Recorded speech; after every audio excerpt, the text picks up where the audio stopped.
दोस्तों मास moment of inertia एक बहुत ही इंपॉर्टेंट टॉपिक है इंजीनियरिंग का, जो हर रोटेटिंग बॉडी के लिए बहुत इंपॉर्टेंट रोल प्ले करता है। चाहे आप फ्लाई व्हील की बात कर लो या किसी भी रोटेटिंग डिवाइस की बात करने जाओ, मास मोमेंट ऑफ इनर्शिया एक बहुत इंपॉर्टेंट रोल प्ले करता है किसी भी रोटेशन पे, even in rolling motion also. तो आज हम एक छोटे से डेमोन्स्ट्रेशन से समझेंगे कि mass moment of inertia rotation में कैसे रोल प्ले करता है। तो यहाँ पे आप ये देख सकते हो, ये जो मेंबर है ये रोटेटिंग मेंबर है, और इसी में जो मास मोमेंट ऑफ इनर्शिया है, दो बहुत इंपॉर्टेंट पॉइंट है समझने के लिए कि mass moment of inertia first of all होता क्या है। तो mass moment of inertia is that property of a material और the component which provide the resistance against the change under the torque. तो जो आप इस बॉडी को रोटेट करने के लिए जो टॉर्क अप्लाई कर रहे हो, उसके अगेंस्ट में जो रेजिस्टेंस है जो उसको चेंज होने से रोक रहा है, वही इसका मास मोमेंट ऑफ इनर्शिया है। Just like total value of the mass in case of rectilinear motion. जैसे आपका जितना ज्यादा बॉडी का मास होगा उतना ज्यादा इनर्शिया होगा बॉडी का, अगर आप स्लाइडिंग मोशन की बात करने आओ। एट द सेम टाइम जितना ज्यादा मास मोमेंट ऑफ इनर्शिया होगा उतना ज्यादा बॉडी का रेजिस्टेंस होगा अगेंस्ट द चेंज, अगर आप रोटेशन या फिर रोलिंग मोशन की बात करने आओ। और आपको एक जनरली फॉर्मूला पता होगा कि mass moment of inertia is generally written as M K square, जहां पे एम मास है और के है distance of the mass from the axis of the rotation. या फिर सिंपल कह सकते हो कि मास मोमेंट ऑफ इनर्शिया आपको ये आइडिया देता है कि what is the perfect dispersion of the mass over the entire body और द एक्सिस ऑफ रोटेशन। जैसे अब अगर इसी को एग्जांपल को एक छोटे से एग्जांपल डेमोन्स्ट्रेशन से समझते हैं, तो ये एक रोटेटिंग मेंबर है। This one is a rotating member. ये कुछ आप इस तरह से रोटेटिंग मेंबर देख सकते हो, और यहां पे ये बहुत छोटे से दो मास लिए गए हैं, और जैसे जैसे हम क्या करेंगे, इसकी डिस्टेंस को चेंज करेंगे even at the same torque, तो ये आपको देखने को मिलेगा कि जैसे जैसे सेंट्रीफ्यूगल फोर्स या फिर इसका जो मास होगा वो इससे दूर जाता जाएगा, एन के स्क्वायर बढ़ता चला जाएगा, और जैसे जैसे एन के स्क्वायर बढ़ेगा रेजिस्टेंस बढ़ता चला जाएगा, तो आपको रोटेशन में जो स्पीड दिखेगी वो कम होती हुई नजर आ जाएगी। तो चलिए इसी को थोड़ा सा देखते हैं कि इसमें कैसे चेंज होगा। देखिए इस बॉडी को रोटेट करते हैं और जैसे जैसे मास देखिए यहां से दूर जाता है स्पीड धीमी हो जाती है, फिर से पास आता है स्पीड बढ़ती चली जाती है, और आप ये यहां से क्लियरली देख सकते हो। एक बार और इसको देखते हैं। इस वीडियो से आप और क्लियरली ये देख पाएंगे कि कैसे मास के डिस्ट्रीब्यूशन में चेंज होने से स्पीड में स्लो और फास्टनेस आ रही है। ये आप क्लियरली यहां से देख पा रहे होंगे। एक बार और इसको देखते हैं और आपको ये क्लियरली व्यू नजर आएगा कि मास के चेंज से ये कैसे चेंज होता है।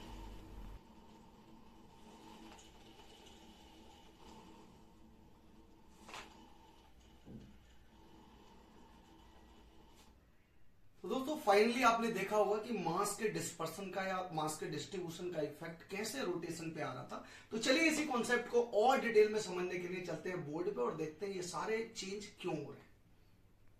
Hello everyone, I hope you are doing great. और इस संडे के फंडा सीरीज में हम समझ रहे हैं मास मूवमेंट ऑफ इनर्शिया। जैसे कि आपने ऑलरेडी डेमोन्स्ट्रेशन में देखा होगा कि रोटेशन ऑफ मास के लिए मास का डिस्ट्रीब्यूशन एक बहुत इंपॉर्टेंट फैक्टर है जो स्पीड को कंट्रोल करता है, या फिर आप ये कहिए कि ओमेगा को कंट्रोल कर सकता है। इसी एग्जांपल से आप समझ सकते हो कि जैसे ही मास आपका दूर जा रहा था, रोटेशन में जो स्पीड थी स्लो होती जा रही थी, पास आने से फिर से स्पीड बढ़ रही थी। सिमिलरली अगर यहीं से आप देखो तो नंबर ऑफ एग्जांपल है जिसमें मास का डिस्ट्रीब्यूशन आपको डायरेक्टली या इनडायरेक्टली रोटेशन में देखने को मिलेगा। जैसे आप व्हील में अगर देखने आओ तो व्हील में मैक्सिमम मास जो होता है वो डिस्ट्रीब्यूटेड होता है over the circumference. Like cycle wheel की भी अगर बात करने आओगे तो स्पोक की हेल्प से जो मैक्सिमम अमाउंट ऑफ द मास होता है वो आपको सर्कमफेरेंस पे देखने को मिलेगा। चलिए पहले इसको थियोरेटिकली समझते हैं कि मास मोमेंट ऑफ इनर्शिया है क्या। अब ये 4-5 इंपॉर्टेंट आपने जो रोटेशन में फिगर लिए हैं, ये आप देख पा रहे होगे कि सारी body even at the same floor having the same mass, but सारी बॉडी आपकी सेम टाइम पे टारगेट को हिट नहीं कर रही है। रीजन अगर कुछ है तो वो है मास तो सेम है, but distribution of the mass is also the important factor. तो रोटेशन में मास मोमेंट ऑफ इनर्शिया है क्या, let's try to understand that part. Mass moment of inertia is also known as rotational inertia is the quantity that is used in measuring a body resistance to change its rotational direction or the angular momentum. Generally mass moment of inertia, अगर ये part dm हो तो mass moment of inertia about the x axis will be given by this one, and mass moment of inertia about the y axis will be given by this one. In general, if there is any point mass about the axis of the rotation, अगर कोई point mass कुछ इस तरह से रखा हो और ये पूरा बॉडी के अबाउट लाइक बाई एक्सिस के अबाउट रोटेट करता है, तो हम सिंपली इसको कह सकते हैं mass moment of inertia will be equal to M K square, because यहां पे मास जो है आपका पॉइंट मास है, जैसे कि हमने ऑलरेडी देखा था अपने रोटेशन वाले केस में. सो जैसे जैसे ये रेडियस आपकी या के रेडियस ऑफ गायरेशन बढ़ती चली जाएगी, ये मास मोमेंट ऑफ इनर्शिया इंक्रीज होता चला जाएगा. इज इट और नॉट? नाउ अब इसको समझते हैं इस रोटेशनल प्रॉब्लम की हेल्प से. ये रोटेटिंग बॉडी थी और यहां पे अगर मैं इसको k लिखता हूं लाइक दिस, देन ये जो वैल्यू ऑफ k होगी और फ्रॉम हियर जो मास मोमेंट ऑफ इनर्शिया होगा that can be written by M K square. जैसे जैसे आपका मास आगे बढ़ता चला जा रहा था, k की वैल्यू बढ़ती चली जा रही थी, मास मोमेंट ऑफ इनर्शिया बढ़ता चला जा रहा था, and we have already study that angular momentum that can be written like L. Angular momentum of a rotational body is given by I omega, where I is the mass moment of inertia. Is it or not? Or the rotational inertia.